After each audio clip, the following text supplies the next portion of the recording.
Hello everyone, हमारे channel exam with Deepika पर आपका हार्दिक स्वागत है। उम्मीद है आप सब बहुत अच्छे होंगे और अपनी पढ़ाई बहुत अच्छे से कर रहे होंगे। तो चलिए शुरू करते हैं हमारी आज की क्लास। हमारी जो क्लास है ये हमारे 40 क्वेश्चंस आते हैं हमारी इस स्पेशल क्लास में। ये आपकी रिवीजन क्लास है, ठीक है। आप जो भी एग्जाम दे रहे हैं उसके लिए ये रिवीजन क्लास है, इस क्लास को आप जरूर देखें, ठीक है। तो चलिए शुरू करते हैं। पहला क्वेश्चन है, निम्नलिखित में से कौन सा शब्द बौद्ध स्तूपों की स्थापत्य कला से जुड़ा हुआ है? तो देखिए आपके सामने चार ऑप्शन है, गोपुरम, मंडपम और गर्भगृह, हर्मिका।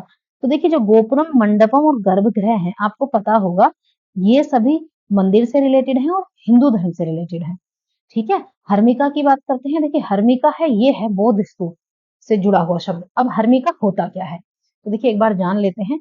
आपने स्तूप तो देखे ही होंगे। तो देखिए आप जो स्तूप होते हैं ना, वो कुछ इस तरह से होते हैं, ठीक है। ये ऊपर वाला हिस्सा जो है स्तूप का ऐसा होता है, ऐसा, यहाँ से थोड़ा सा ऐसा, और इसके बाद इसके ऊपर कुछ ऐसे लगा रहता है।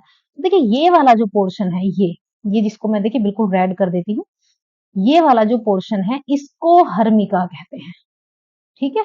ये है हर्मिका, ठीक है ना। तो याद रखेंगे कि स्तूप के ऊपर वाला ये जो हिस्सा होता है इसको हर्मिका कहते हैं। चलिए अगला प्रश्न देखते हैं। निम्नलिखित में से कौन सा स्तूप स्थल उत्तर प्रदेश राज्य में स्थित नहीं है? ऑप्शन है चौखंडी, धमेक, भरहूत, रामभर। तो देखिए चौखंडी, धमेक और रामभर उत्तर प्रदेश में है। और बात करते हैं भरहूत की, तो भरहूत कहाँ है? ये मध्य प्रदेश में है, ठीक है। ये मध्य प्रदेश में है, बाकी उत्तर प्रदेश में है। चलिए अगला प्रश्न देखते हैं। तीसरा बौद्ध परिषद किस शहर में आयोजित किया गया था? तो देखिए इसके लिए ना मैं आपको एक शॉर्ट सी ट्रिक बताती हूँ। इसको बोलते हैं रा व प कु। इस एक छोटा सा कोड है, जब आप एक दो बार इसे रिवाइज करेंगे तो आपको ये याद हो जाएगा। रा व प को याद रखिए। तो देखिए जो पहला हुआ था वो हुआ था राजगृह में। जो दूसरा हुआ था, जो दूसरी बौद्ध संगीति हुई थी, ये हुई थी वैशाली में। तीसरी प मतलब पाटलिपुत्र, तो ये हुई थी पाटलिपुत्र में। ये मात्रा इधर चढ़ेगी, तो ये पाटलिपुत्र में हुई थी। ये है तीसरी। अब बात आती है चौथी बौद्ध संगीति की, तो देखिए ये हुई थी कुंडलवन में, ठीक है। आपसे पूछा गया है तीसरी बौद्ध संगीति कहाँ हुई थी, तो ये पाटलिपुत्र में हुई थी। तो देखिए इस शॉर्ट ट्रिक को आप याद रखिएगा। आपसे जब भी बौद्ध की ये चार संगीतियां हुई थी बौद्ध धर्म की, ठीक है, तो पूछा जा सकता है कि ये पहली, दूसरी, तीसरी, चौथी, ये जो संगीतियां हैं कोई सी भी पूछी जा सकती है कि कहाँ हुई थी। तो उसके लिए शॉर्ट ट्रिक याद रखिए, र व पैकू, ठीक है। तो र राजगृह में हुई थी पहली, दूसरी वैशाली में हुई थी, तीसरी पाटलिपुत्र में हुई थी और चौथी हुई थी कुंडलवन में। तो आपके क्वेश्चन का सही आंसर है पाटलिपुत्र, ठीक है। चलिए नेक्स्ट क्वेश्चन देखते हैं।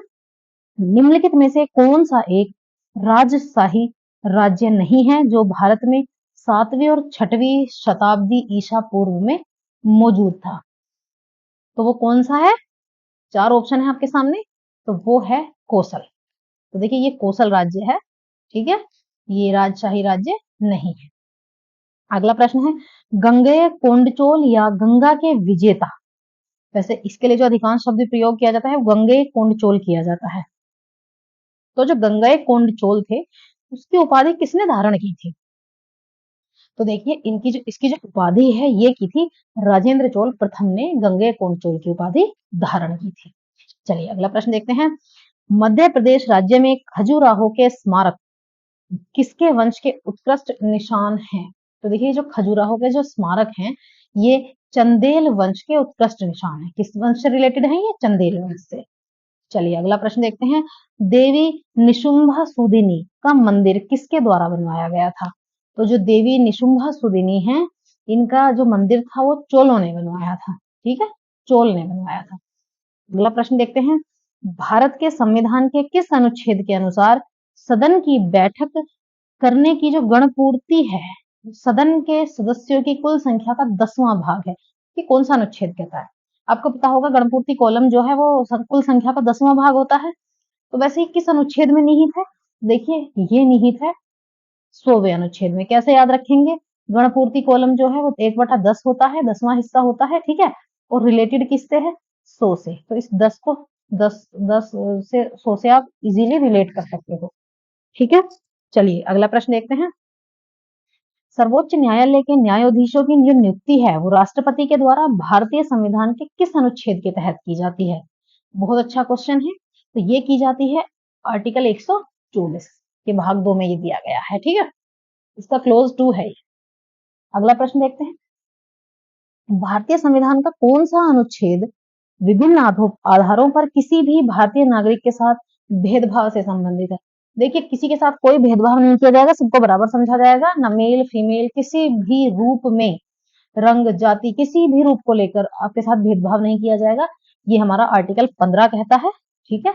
आर्टिकल 15 ये कहता है कि किसी के साथ कोई भी भेदभाव नहीं किया जाएगा, ठीक है। चलिए नेक्स्ट प्रश्न देखते हैं, भारतीय संविधान में कुल कितनी अनुसूचियां हैं? तो आपको पता होगा भारतीय संविधान में 12 अनुसूचियां हैं। चलिए अगला प्रश्न देखते हैं, भारतीय संविधान के किस अनुच्छेद में अस्पृश्यता उन्मूलन के विषय में उल्लेख किया गया है? तो आपको पता होगा छुआछूत जो ये अस्पृश्यता है इसको निषेध किया गया है किसमें? आर्टिकल 17 में, अनुच्छेद 17 में इसको अस्पृश्यता को बिल्कुल निषेध किया गया है। और ये क्वेश्चन बहुत बार रिपीट होता है, आर्टिकल 17 आपसे बहुत पूछा जाता है एग्जाम में, ठीक है, इसे याद रखिएगा। चलिए नेक्स्ट प्रश्न देखते हैं, कौन सा अनुच्छेद भारत के जम्मू कश्मीर राज्य से संबंधित है? तो देखिए इसको सभी जानते हैं, ये संबंधित था 370 जे&के से, इसको रिमूव कर दिया गया है। अब ये नहीं है, अब ये एग्जिस्ट नहीं करता है। चलिए अगला प्रश्न है, भारतीय संविधान का कौन सा अनुच्छेद मौलिक कर्तव्यों के बारे में बताता है? तो आपको पता होगा जो हमारे मौलिक कर्तव्य हैं वो अनुच्छेद 51A में दिए गए हैं, ठीक है। अब क्या कहते हैं, आपको पता होगा ये मौलिक कर्तव्य जो है, आप मुझे कमेंट में बताइए कि हमारे हमारे मौलिक कर्तव्य हैं ये कितने हैं, ये आप मुझे कमेंट करके बताएंगे। अब मुझे बताइए कि जो मौलिक कर्तव्य हैं वो किसकी अनुशंसा पर बनाए गए थे? तो ये बनाए गए थे सरदार स्वर्ण सिंह, ठीक है। हाँ, चलिए नेक्स्ट क्वेश्चन पर चलते हैं। अगला प्रश्न है, निम्न में से कौन 23 डिग्री 30 मिनट उत्तर पर भारत को लगभग 2 हिस्सों में विभाजित करता है? तो ये है कर्क रेखा जो भारत को 23 डिग्री 30 मिनट उत्तर पर लगभग 2 हिस्सों में विभाजित करती है। चलिए अगला प्रश्न देखते हैं, भारतीय मानक समय की जो गणना है वो घंटा घर से की जाती है, ठीक है। आपको पता होगा कहाँ? मिर्जापुर में, ठीक है। चलिए अगला प्रश्न है, उत्तरी गोलार्ध में ग्रीष्मकालीन जो अयनांत है वो किस दिन होता है? ये आपको पता होगा, ये कब होता है? 21 जून को होता है, ठीक है। चलिए अगला प्रश्न देखते हैं, कर्क रेखा निम्न में से किस भारतीय राज्य से नहीं गुजरती है? ये आप मुझे कमेंट में बताएं कि ये कितने राज्यों से होकर गुजरती है, ठीक है। तो आपके सामने 3 ऑप्शन तो मैंने लिख ही दिए हैं। तो जो नहीं गुजरती है वो महाराष्ट्र से नहीं गुजरती है, बाकी मिजोरम, गुजरात, त्रिपुरा से होकर ये गुजरती है। अगला प्रश्न है, अलास्का और उत्तरी कनाडा जैसे ध्रुवीय क्षेत्रों में होने वाली भौतिक घटना जिसमें जिसमें आसमान में रंगों का एक शानदार प्रदर्शन देखने को मिलता है, उसको हम क्या कहते हैं? तो देखिए उसको हम कहते हैं उत्तर ध्रुवीय ज्योति। अगला प्रश्न है, निम्नलिखित में से किसका नई दिल्ली की तरह 1 डिग्री के भीतर अक्षांश है? बताइए, क्योंकि दिल्ली का अक्षांश बहुत छोटा है, आपको पता है। तो ये किसका है? Mount Everest. तो जो माउंट एवरेस्ट है इसका अक्षांश भी दिल्ली की तरह 1 ही डिग्री के भीतर है। अगला प्रश्न है, संपूर्ण पृथ्वी पर कब दिन और रात बराबर होते हैं? बहुत बढ़िया क्वेश्चन है। तो देखिए ये होते हैं विषुव के दिन। तो देखिए ये कब है? 21 मार्च और 23 सितंबर को ये होते हैं, परंतु कभी कभी लीप ईयर में ये डेट आगे पीछे 1-2 दिन हो सकती है। वैसे क्या है, 21 मार्च और 23 सितंबर। चलिए नेक्स्ट प्रश्न है, किसी वस्तु या सेवा की जो मांग है जो किसी और चीज की मांग का परिणाम है उसे हम क्या कहते हैं? उसे हम कहते हैं व्युत्पन्न मांग यानी डिराइव्ड डिमांड। अगला प्रश्न है, संतुलित कीमत पर मांग में कमी और आपूर्ति में वृद्धि का क्या प्रभाव पड़ेगा? देखिए ये इकोनॉमिक्स के क्वेश्चन थोड़े से शायद आपको टफ लगते होंगे, लेकिन ये बेसिक क्वेश्चंस हैं, ये आपको पढ़ने जरूरी हैं क्योंकि एग्जाम में आजकल जो इकोनॉमिक्स वगैरह है इसका वेटेज बढ़ रहा है ताकि पेपर को थोड़ा सा टफ मोड में लाया जा सके, ठीक है। तो जो संतुलित कीमत पर मांग में कमी है और आपूर्ति में वृद्धि है वो किससे होगी? संतुलित कीमत कम होगी इससे, ठीक है। अगला प्रश्न देखते हैं, जब प्रतिस्थापन वस्तुओं की कीमतों में वृद्धि होती है, प्रतिस्थापन का मतलब होता है एक ऐसी वस्तु जब हम उसकी जगह कोई दूसरी वस्तु यूज कर सकते हैं, उसे हम प्रतिस्थापन वस्तु कहते हैं। ठीक है, कोई ऐसी वस्तु है जो आप यूज करते हैं और उसका वेट बढ़ गया है, ठीक है, तो लोग क्या करेंगे, उसकी जगह कोई दूसरी वस्तु यूज करनी शुरू कर देंगे, जैसे कि जो उसके जगह काम आ सकती है। ठीक है, तो उसे हम कहते हैं प्रतिस्थापन या सब्स्टिट्यूट। तो क्वेश्चन है, जब प्रतिस्थापन वस्तुओं की कीमतों में वृद्धि होती है तब मांग वक्र पर क्या प्रभाव पड़ता है? तो देखिए, तब जो मांग वक्र है वो बाह्य खिसकाव होता है उसमें। ठीक है, अगला प्रश्न देखते हैं, उस प्रकार की वस्तु कौन सी है जिसकी मांग कीमत बढ़ने के साथ साथ बढ़ती है? बताइए, ऐसी कौन सी है जिसके प्राइस बढ़ जाएंगे तो साथ साथ उसकी डिमांड भी बढ़ेगी? तो देखिए, उसको हम कहते हैं गिफिन या निम्न स्तरीय वस्तुएं। तो वे कौन सी होती हैं? तो देखिए, जो निम्न स्तरीय वस्तुएं ये है, जैसे राइस है, गेहूं है, चावल है, ये जो चीजें हैं ना, ये हमारी गिफिन गुड्स होती हैं, जिन्हें हम निम्न कोटि की निम्न स्तर की वस्तुएं कहते हैं। देखिए, यदि इनके प्राइस बढ़ जाएं तो इनकी डिमांड भी बढ़ जाएगी, क्योंकि ये बेसिक चीजें हैं और लोग सोचेंगे कि इनकी डिमांड बढ़ेगी तो हम स्टॉक कर लेते हैं। ठीक है, तो ये है। ठीक है, अगला प्रश्न देखिए, अर्थशास्त्रियों के लिए किससे आशय है कि किसी वस्तु या सेवा की उस मात्रा से है जिसे लोग खरीदना चाहते हैं और खरीदने में सक्षम है? तो इसे हम क्या कहते हैं? डिमांड। ये है डिमांड। डिमांड किसे कहते हैं? कोई ऐसी वस्तु या सेवा जिसे लोग खरीदना चाहते हैं और खरीदने में सक्षम हो, तब डिमांड बनती है। देखिए कितना, अब अगला क्वेश्चन देखते हैं, कितना बढ़िया क्वेश्चन है। लैक्टोमीटर और हाइड्रोमीटर्स किस सिद्धांत पर आधारित हैं? आपसे पूछा गया है। देखिए, इस प्रश्न के अंदर 3 प्रश्न हैं। सबसे पहले तो लैक्टोमीटर क्या है? क्या है लैक्टोमीटर? दूध के नमूने की शुद्धता निर्धारित करने के लिए जिस पैमाने का प्रयोग किया जाता है उसे हम लैक्टोमीटर कहते हैं। अब पूछा जाता है हाइड्रोमीटर्स। हाइड्रोमीटर क्या है? देखिए, तरल पदार्थों के घनत्व को निर्धारित करने के लिए जिसका प्रयोग किया जाता है उसे हम हाइड्रोमीटर्स कहते हैं। अब आपसे पूछा गया है लैक्टोमीटर और हाइड्रोमीटर किस सिद्धांत पर आधारित है? तो देखिए, ये जो है ये आर्किमिडीज के सिद्धांत पर आधारित है।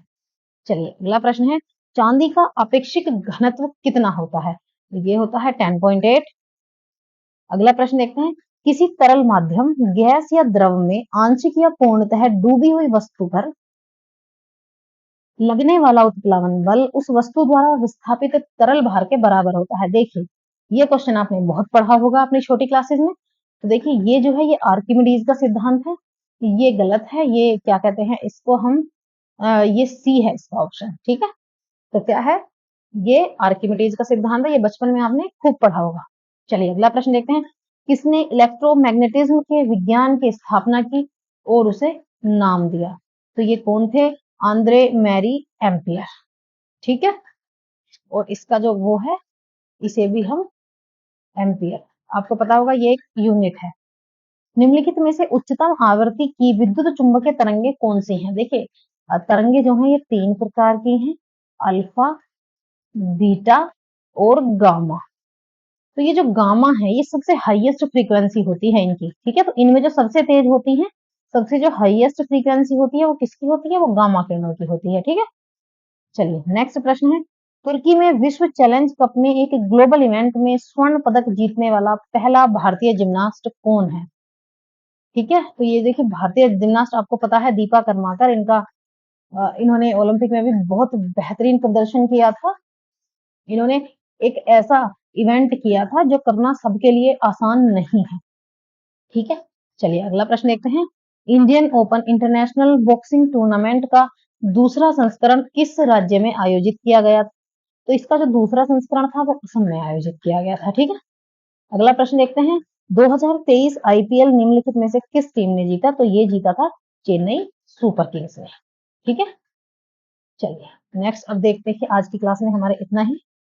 मिलते हैं हम आपको नेक्स्ट क्लास में, तब तक आप हमारे साथ बने रहिएगा, रिवीजन करते रहिएगा और हमारी वीडियो आपको हेल्पफुल लगेगी क्योंकि ये आपके लिए बहुत इंपॉर्टेंट है। अब हम इसमें बहुत एक्स्ट्रा चीजें ऐड करेंगे जो आपके लिए, आपके एग्जाम के लिए बहुत इंपॉर्टेंट है और आपके आने वाले एग्जाम्स के लिए आपको क्या करना है, टाइम भी सेव करना है और अपना मैक्सिमम रिवीजन करना है। ठीक है, तो उसके लिए आप हमारा चैनल सब्सक्राइब करें, वीडियो को लाइक एंड शेयर करें। चलिए मिलते हैं नेक्स्ट क्लास में। Thanks for watching.